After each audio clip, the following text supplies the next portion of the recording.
Nkulamusiza nnyo munaffe atugoberera webale nnyo webale ddala genda maaso okubanga otugoberera nze muzzukulu wa Kisolo Matinchimba watugenda kunyumyamu ne mukwano gwaffe mbadde nno maze banga muno muzzukulu wa Namwama muzzukulu wa Bwe kagoli no muzzukulu gwe muzzukulu nze ndi wa Kisolo ndi muzzukulu wa Namwama ebuwama goli wa Kobe ndi muzzukulu wa Namwama full stop nze ndi muzzukulu wa Kisolo kati goba we wano okubeera wa Kisolo omusumba Solomon Male kakubuzeeko ate tweyongere musumba mukama yebazibwe naye obudde nina butono ate bw'oyagala obudde bwange bungi tugenda kwangu mukama yebazibwe n'olwekyo mubuuza kyoyagala gyebalesebo kale wiiki yonna gye tumazeeko palamenti eri mu kulaba ngezza obujja etteeka ery'obufumbo era babadde wawereddwako ku mukisa bannaddiini omuli abasumba naawe nga mwoli ne bayitibwa bagende bakole submission yaabwe ku tteeka eryo kiki boogera ku naddala ku nsonga ebadde twekutte nnyo akati gyendabye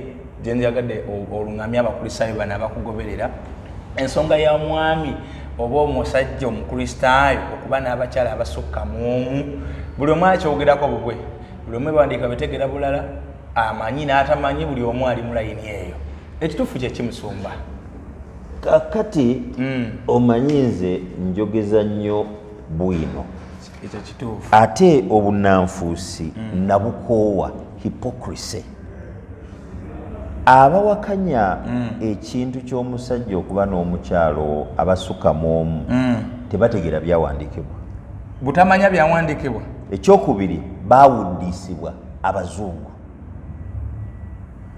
obufumbo bwa bayibuli bwe bufumbo bwaffe ng'abaganda ng'abanyankole okwanjula mu bayibuli temulimu kabona agatta abagole naye mulimu okulinga okwanjula okwaffe mulimu okwanjula okwaffe ofa obufumbo bwaffe nga wano abaganda era obwa bayibuli ofa olaba omukyala n'omwegomba oba bamukulabira n'omwegomba n'omuwa proposal ye ofa bw'asiima n'akukkiriza kye tuyita acceptance ze gundi ey'okubiri ebikola obufumbo bwa bayibuli n'obwaffe ng'abaganda oba n'okuhingirwa then ekyokusatu ye parental consent abazadde okuwa bwe bakkiriza ne bagala tubawadde n'emikisa nti omuvubuka ono ebyaffe abituukiriza nga byetwagala abazadde tumusiimye omuwala tumuwadde n'abazadde b'omuwala nabo ne basiima nabo ne bagamba abaana katubasabire emikisa kuba emikisa tegiva mu bannaddiini emikisa giva mu bazadde tebakulimanga nti munnaddiini agaba omukisa lwaki bikubeera ate mu bannaddiini ati nzija kakati ofumbo bwa bayibuli ekyokuna ye dawari oba ebirabo mu kyaffe gwe mutwalo oba ebirabo byowadde abamu basala abalala tebasala nze sisala jangu nga bwoli oba oleese oba toleese no problem kubanga omusajja okutikkula muwalawo ekyamazima oba ofunye ekirabo okufuna omusajja awasa omukyalo okiyise kyangu omwana ali awo wamusomesa diguli ku mutwa zirina 2 ali awo akyabulidde n'omulimu alina gwegenda makyaki ojja kulaba abakyala bajja beevuga bawuba obusumuluzo naye bonna bakalaakalanye beetaaga basajja simanyi okiraba abasula mu nsozi be balimba nti simanyi oliko kawuula ate nga kawuula tegubangako muzimu abamu bakaddiridde ku makanisa nga balinda basimanyi omwami omusajja balinda omwami mukwano gwange yafiirwa mutowe nga yasoma na busawo yasiba ennaku 40 yemutundu anoonya musajja n'afa kiraba so bafunye ebizibu abakyala bameka abagenze mu masabo banoonya baami ne babawalampa so a lot of things happening actually buba bunnanfuusi obutategeera kyenjogera now census eyakaggwa yalaze nti ebitundu 26.6 ebyabantu abali waggulu w'emyaka 18 abafumbo actually bali mu bufumbo bwa kawondo kakubye eddinisa kawondo kakubye eddinisa kitegeeza abasinga kye bayita kawondo kakubye eddinisa obeera n'omukyala omufunye olina omukyala mwesanze gye mwesanze mumaze naye emyaka egi emyaka 10 muzadde n'abaana kyokola okuba nga temugendanga mu kafidro oba mu kyaki tabalibwanga musikyala era kyangu nnyo ggwe ogamba nti nfunyeeyo omulala ngenze n'omuleka mu muzigo n'omulekawa n'ogenda n'ofuna omulala kitegeeza nti amateeka gano agaliwo ga promotinga abuses ez'abakyala ate bwe bamala ne babalekawo kitegeeza ngamba cohabitation bufuuke bufumbo obutongole nga mumaze bbanga ki singa mumala mwenna emyaka 3 tosobola kungamba nti si mukyalawo kyokka ng'ate newaabwe ogendayo newo bamumanyi bakadde oweereza olubugo ne bwabeerayo emikolo okola contribution era bwe bababuuza nti saara yaddayo ewabba tetulabanga mukolo gwe naye ali wabba era oyo bba wa saara kati oyinza otya okungamba nti temuli bafumbo simanyi okiraba kakati bwe tunaatongoza obufumbo bw'akawundu kakubye eddinisa tujja kuba nga tumazeewo ekyabasajja okugajambula baana b'abandi ne bamala ne babasuula awo olaba omusajja wa myaka 5 n'ayingira lutikko na mirembe nti agenze kuwasa omukazi gwawasa yamugye mu bato wa myaka 2 oba bawalabe omusajja taliko komulya myaka gyateekwa kuwasa n'amateeka gagamba omukazi yenna bwaweza emyaka 18 aba mukulu ne bwoba wakina n'omuwasa kasitaba nti ali above 18 oba tomukutte aba alina capability to consent okitegedde bulungi nolwekyo rape tebeerawo kubanga aba akkiriza mukulu ne patisi zonna ziba zikoze ekigendo ekyetteeka lino gwinga gw'osoose kutunuulira ku protecting abakyala okuba abusinga. Ekyokubiri tulina obunnanfuusi. Omusajja yawasa omukyala n'agenda mu cathedral ng'alina emyaka 25. Over the years ayina abakazi abalala 5 bonna bazaddemu abaana naye ono gwe bayita official ye mukyala bali tebaba balanga bakyala era bwe baba bazadde abaana abo basanga obuzibu okufuna fees. Simanyi okira n'omusajja yebbirira bwebbirizi bw'aba agendako ebweru nti twafiiriddwa bw'aba agendako eri nti ngenze safaari so ng'ekyamazima agenze mu maka malala. Kati abantu abo tebali recognized babeereeyo ne balumwa ne bakola ki kati ate nga bayibuli tebagaana kuba n'abakyala basukka mu kimu omu. Ekirala ojja kwewuunya nti omusajja abadde n'abakazi 5 n'atwalako omu mu kyaki. Bw'atwala omu mu kyaki ate gwe yaakafuna. Kati okimanyi nti reverend oba bishop tagamba nti ate bali luddawa wabula ayamba buyambi kati singa bali banaasituka tugenda kukola tutya ti bishop awo ogenda kizannyo ti oba reverend ogenda kizannyo ti oba pastor ogenda era kyovala nti embaga ezimu zibeerako n'amagye nga gakuuma kuba eriyo abalala abasuubira okujja okusabotaaginga omukono. Bishop n'agatta reverend n'agatta pastor n'agatta oba faza kyokka ng'akimanyi ti gwagatta aliko abalala ababadde bamuclaiminga. Abakazi ne basigala nga bali maziga kuba buli omu yamulimba agenda kola kikumuwasa. Why don't we stop that? Why don't we stop that broken heartedness eri mubakyala? Now tulina challenge. Amateeka gano ngamba nti tegali realistic, gali unfair, gali imperialist, gabazungu agakugira obuzungu. Kubanga ne bayibuli tegaliimu. Bayibuli ekkiriza omukyala okuwasa abakyala abaami abasukka mu omusajja. Era tukiyita polygyny si polygamy. Waliwo enjawulo wakati wa polygyny ne polygamy. Polygamy asobola okuba omusajja oba omukazi n'abeera ne ba partners beegatta nabo abasukka mu permanently abeera polygamous. Ne polygyny ye musajja okubeera n'omukyala n'abakyala basukka mu omu ye polygyny. Era ekyo bayibuli ekikkiriza n'obuwangwa bukikkiriza. Polygamy kyekigatta omusajja alina abakyala abangi n'omukazi alina abasajja abangi ba partners. Kyekigambo polygamy kyobe kikozesa. Kati ate omukyala bw'abeera n'abakyala n'abaami abasukka mu omu abeera polyandrous. omukyala abeera polyandrous, kitegeeza practicing polyandry mu luzungu, ti alina abasajja abasooka mukimu omu. Ekyo bayibuli tekikkiriza, obuwangwa tebukikkiriza.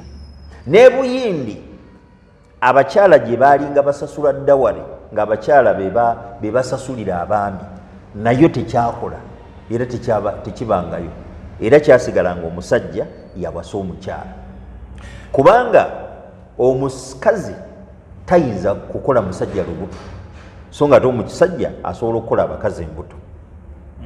N'olwekyo tetwenkana, era toyinza kugamba nti twenkanakana, n'abayimba omwenkanakano byonna tebikola. Now bayibuli ekkiriza abakyala abasukka mu omu.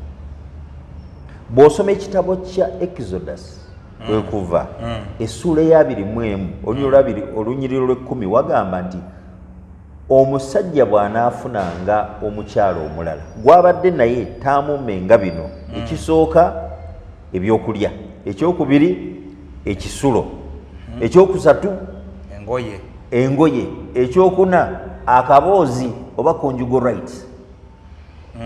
Osomyewo? Ninawo waawano. Wagamba watya? Somawo. Kubanga awasa omulala emmere ye n'engoye ze n'ebigambo bye eby'obugole taabikendeezengako. Yakati ebigambo by'obugole bye biki? Oluzungu lugamba conjugal rights. Ekikufuula omugole nti kati ogenda kweyambulira balo ne balo agenda kweyambulira.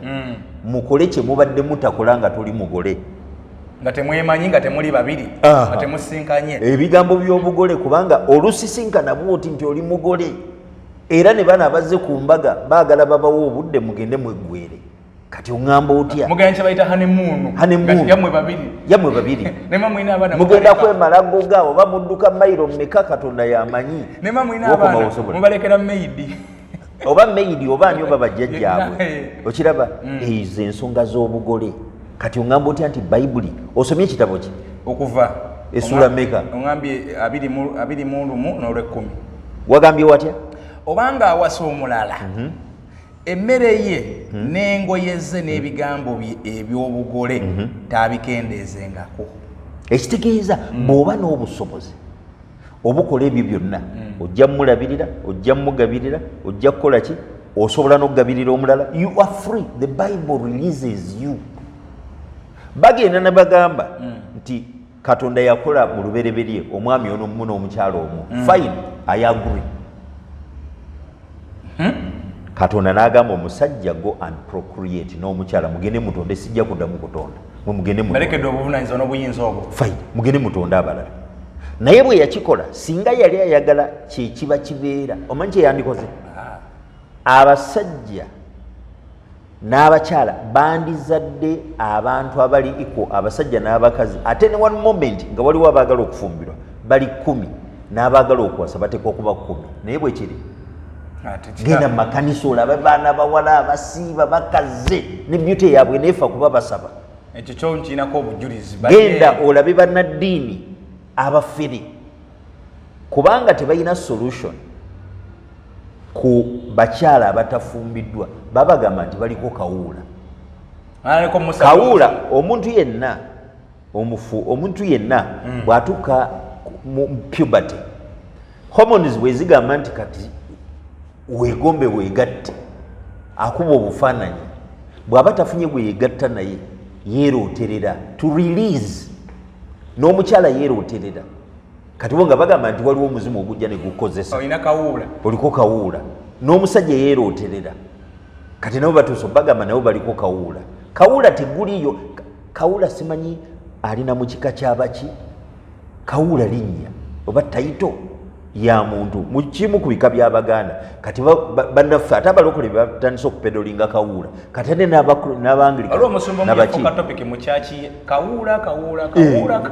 Yaani yono ow'ensambya nti kawuula mubbi muzibu tomusembera kubanga talina solution for the women in church abasula nga beetakula, abalala bali mu kwemazisa, abalala baguze sex toys zibaleetedde ne kookolo. Simanyi kiraba bayibuli bagibatufulira kifuula nnenge ekyewunyiso kimanyi singa Katonda yali ayagala eyo ebeera formula musajja omu mukyalo omu then kitegeeza tewaliwo musajja yandibadde singo tewandibaddewo mukyala yandibadde singo buli omu yandadde atula mu kisibo kya Katonda ekiriwo yate bw'otunuulira census yalaze ng'abasajja mu Uganda males bali obukadde 22 mu emitwalo 3,400 mu 289 so nga ate abakyala bali obukadde 23 mu emitwalo 59 mu 1,128 ekitegeeza nti abakyala bangi okusinga abasajja by 1.2 million plus. How do you consider that? Nti Katonda mukyalo omu mwami omu oba otegeera by'osoma. Now bagenda ne basoma Bayibuli ne bagamba nti musajja omu mukyalo omu fine. Naye ate bw'otuulira bapatriarchs baffe ate ng'asinga obukulu gwe njagala obbabuulirako ye Jacobo. Jacobo mutabani wa Isaac. Muzzukulu wa Abraham. Katonda gwe yagamba okublessinga n'ezzadde lye.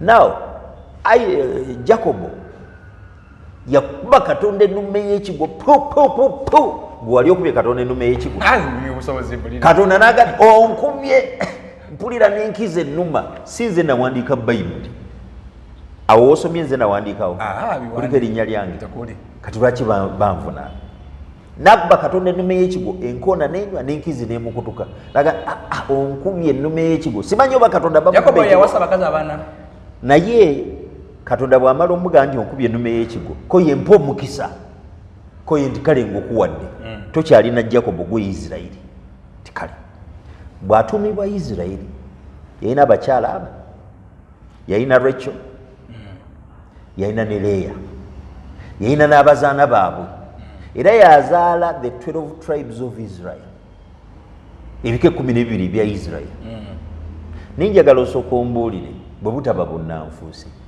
gw'osaba Katonda wange Katonda wa Israeli oli Christian oli ki Christian osaba Katonda wange Katonda wa Israeli Katonda wa Jacobo Katonda wa Israeli olina amagezi mu mutwe wa Ibrahim bwe kiba ndi Katonda takkiriza bakazi basukka mu omwo osaba otya Katonda w'omusajja omwenzi oba otegeera naye musumba aliwo sokolindeko you see Bible is logical. Bible is factual. Bible addressing challenges. Katonda bwe yatonda Adamu ne Eva mu kiseera ekyo teyagambirawo nti towasenga mwannyoko towasenga ani towasenga ani. Then later on ng'atandise okuleeta amateeka wagambira nti bano bakuzira towasenga sengaawo towasenga tofumbirwenga mutabani wo n'aleeta okuziza mwannyoko tomuwasenga naye nga mu kusooka kati abaasooka okutondebwa babazaala baawera batya ng'ate Bayibuli egamba yatonda omusajja omu n'omukyalo omu kati abajja bazaala batya ng'ate teyaddamu kutonda na kuyenga ttaka abaana ba Abraham Adamu bajjawo abakyala Kaini bwata Abel ate abaava mu bo batandikirawo bawera batanga omwase munatenga mu mibala basajja so kitegeeza nti oteeka okuba n'obwongo obutegeera Katonda taggana musajja kuba n'abakyala basooka naye musumba waliwo ebintu ebimu ekintu gwe kyeweekoledde ate ne wabaawo n'etteeka ekyokulabirako ekitono kati nga ku Jacob oyo nti yayingira mu kisenge yagenda okukola ayagala omukyalo oyo n'amukolera emyaka 7 ne bamutega omukazi omulala mu kiro ekyo nga ekintu kyateekoledde tukkiriza ekintu eki nti buli ekibaawo ku nsi it's God's divine plan.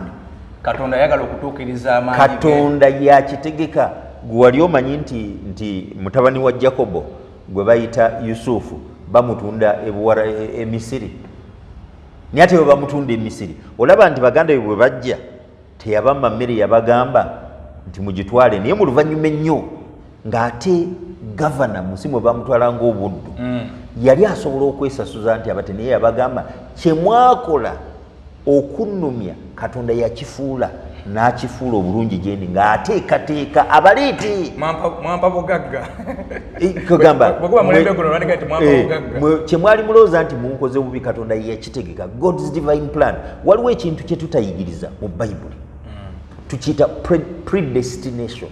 buli ekijja Katonda yakitegeka. Katonda yakumanya nga tonnaba kubeerawo, n'akumanya ng'oli mu lubuto lwa nnyoko, n'akumanya ng'okula, n'akumanya nti ogenda kukola kufufa, n'akumanya nti one time on this day at this time malajja kujja mukwatagane era omuhosting ku yo show. Wano si mistake. Sichina muntegeka yonna. Gwe wandeese. Nazze ku show n'ompambiraawo. Gw'obadde okola amawulire. Mbadde nsangawo kaana kawala. Era nga ke kagasoma. Kati gwe sajja kkulu. Simanyi oba olina abakazi bameka naye naawe oli mu kwekaza. Kakati we need to address. So nze okuvaayo okugenda mu parliament okugamba nti nedda tutongoze cohabitation omusajja okuba n'abakyala omusajja n'omukazi bwe baba basinkanye omukazi wa myaka 22 oba 18 omusajja wa myaka 27 bazadde abaana 3 oba 4. Kati lwaki ogamba nti oyo si mukyala we tikuba etteeka terimubala ate nga balina n'abaana? Era kyobulabanga ngamba nti bwe mumala emyaka 3 nga mulina omukyala mukyala wo oba omukyala n'afuna olubuto wakonsivingira oba mumaze naye emyezi 3 n'akonsivinga kitegeeza mukyala wo era tomuddukako. Tukkiriza buvunanyizibwa. Be responsible. Tujja kubanga tutangidde abasajja abakwana abakazi bw'amala omukunkumulamu abaana oba amukoze lubuto n'adduka. Gubeere musango bw'otomulabirira. Kuba kati lindako tebalina right bwe baclaiminga kuba babagamba nti temuli bafumbo. N'abafamire ey'omusajja ono tugeze oba afudde batulugunya abakyala abana ababasigadde. Tife tumanyi ono mwe temuli bafumbo. Temuli bafumbo. Ne kyaki nti mwe temuli bafumbo. So kati why should we do that?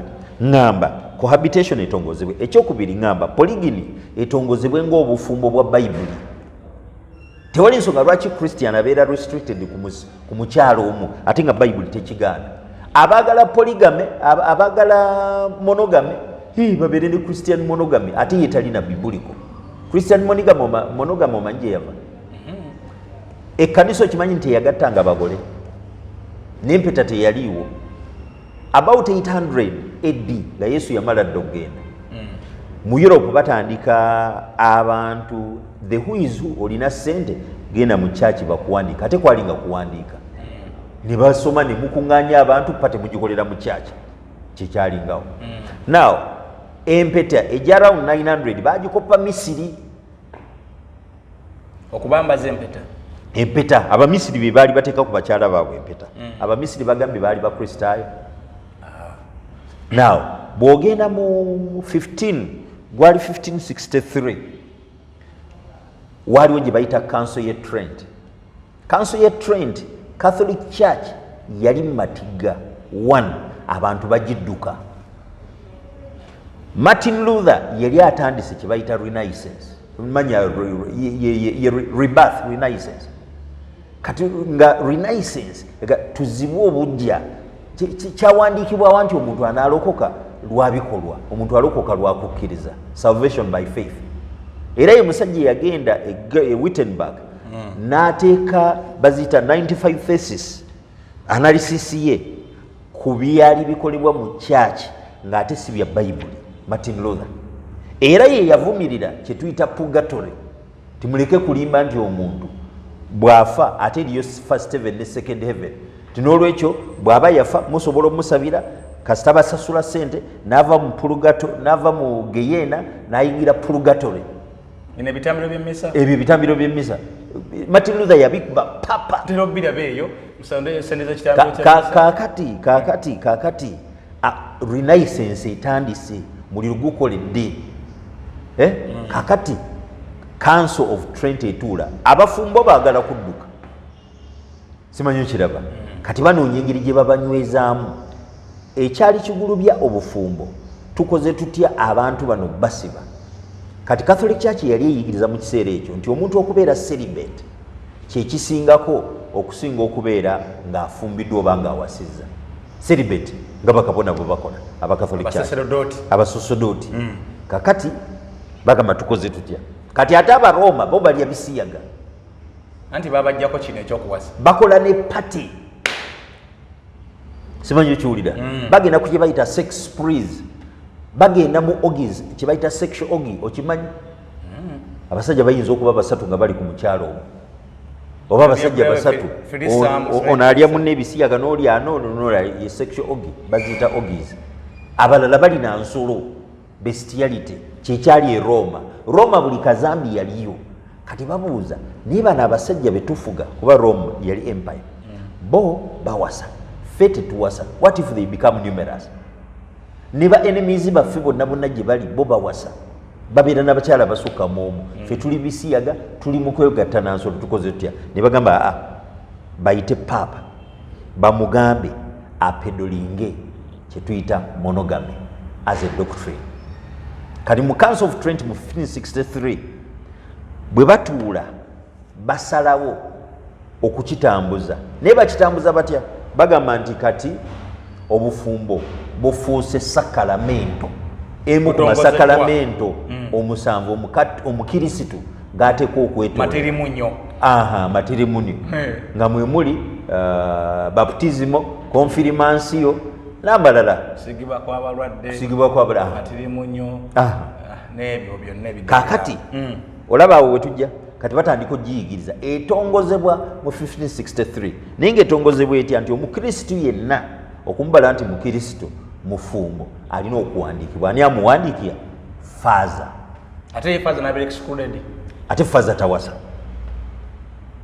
kyokka ate yagatta abaki yawandiika lindako omanyi this is a very long topic era obudde bwayo sibulina today now Martin bwe bamala okukitongoza nekitandika okutambula kuba Catholic Church yali eri e Bungereza yali eri Germany yali eri mu Europe yali eri mu Asia yali eri mu Africa nga wonna etambudde Catholic Church kakati mu 1753 e Bungereza eriyo King Edward agamba naye e Roma government yefuga obufumbo nze nkulira Catholic nze nkulira Anglican Church wajjukira e Roma e Bungereza King Henry yali akutudde ekkanisa y'e Bungereza ku Roman Catholic Church era ng'agitumye Anglican Church era ng'afuuse superior governor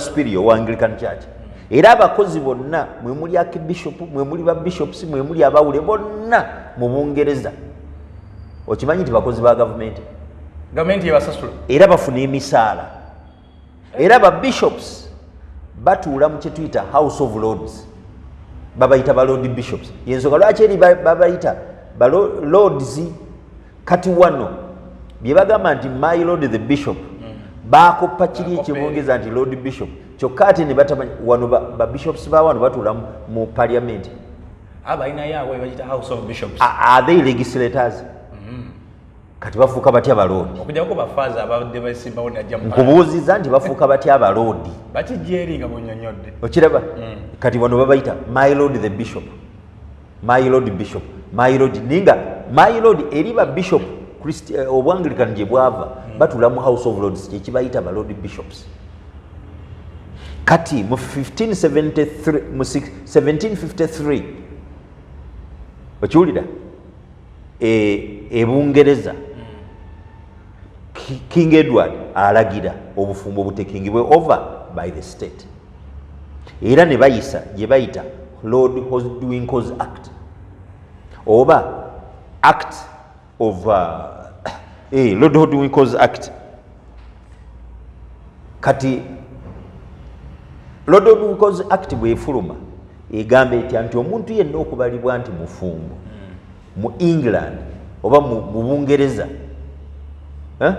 mu bwakabaka bwa Bungereza ateeka okuba nga muwandiise ani amuwandiika registrar nga tannawandiikibwa alina okulangibwa kyetuyita bans ate bwamala okulangibwa aweebwa certificate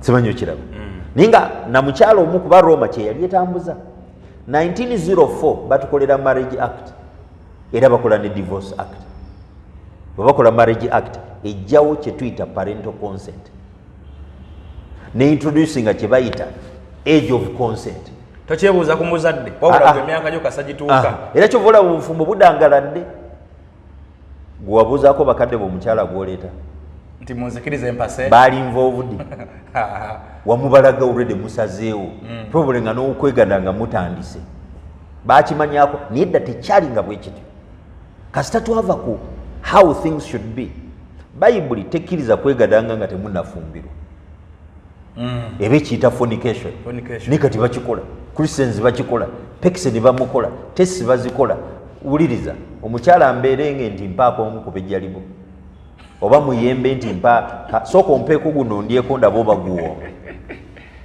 oba binyeebwa bafunidde embuto ku bituuti eyo simanyi bayimbi kakati kwayazi bazidangalaza abakyala even pentecostals bakaaba bavubuka mu pentecostal church babakozesa kubanga marriage law eri very unrealistic te putting into consideration reality what is on the ground Musumba now proposing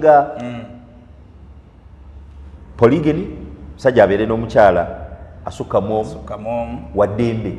By the way okimanyi nti bayibuli terina weegaanira musajja kuwasa mukyala asukkamu omu naye ate egaana divorce mu Matthew chapter 19 okuviira ddala ku verse 1 Yesu yali yakamala okuyingiza ku forgiveness mu Matthew 18 then bamubuuza nti kituufu omusajja ogoba mukazi we ko ye mumusoma mutya nti Musa yatulagira okugoba yatukkiriza okugoba talaka etumuwa ebbaluwa ko ye nti yabakkiriza olw'obukakanyavu bw'emitima gyammwe naye ku lubereberye tekyalinga bwe kityo ku lubereberye kyalinga osobola okwongerako so togoba lwe lubereberye si Exodus chapter 21 bwe tusomye si bwe tusomye ku gundi kuki ku Dawudi ku Jakobo okiraba ne Dawudi yalina abakazi 8 yatuwandikira most of the Psalms.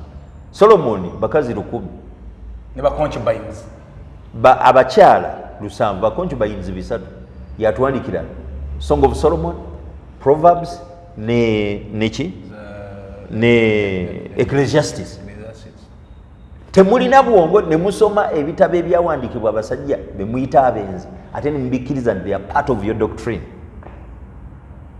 part of your scriptures muba mutegeera.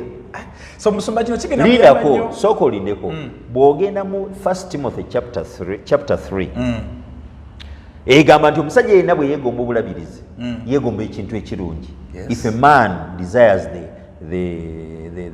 the office of bishop yeegomba ekintu ekirungi yandibadde wa mukyalo omu tagamba nti ateekwa kuba wa mukyalo omu yandibadde wa mukyalo omu yebange ku advise atatamiira afuga famire y'obulungi atayisibwamu mimwa kitegeeza byakola byonna tebimutyoboola ye bishop ne dikoni bwatyo ne dikoni ati bebana babeera mu kyaki muli abaawule n'abalala simanyi ba akidikoni baani naye bwatyo buli muweereza naye ng'eyogera ku basajja bwe kiba nti yalagira mu munnaddiini kuba na mukyalo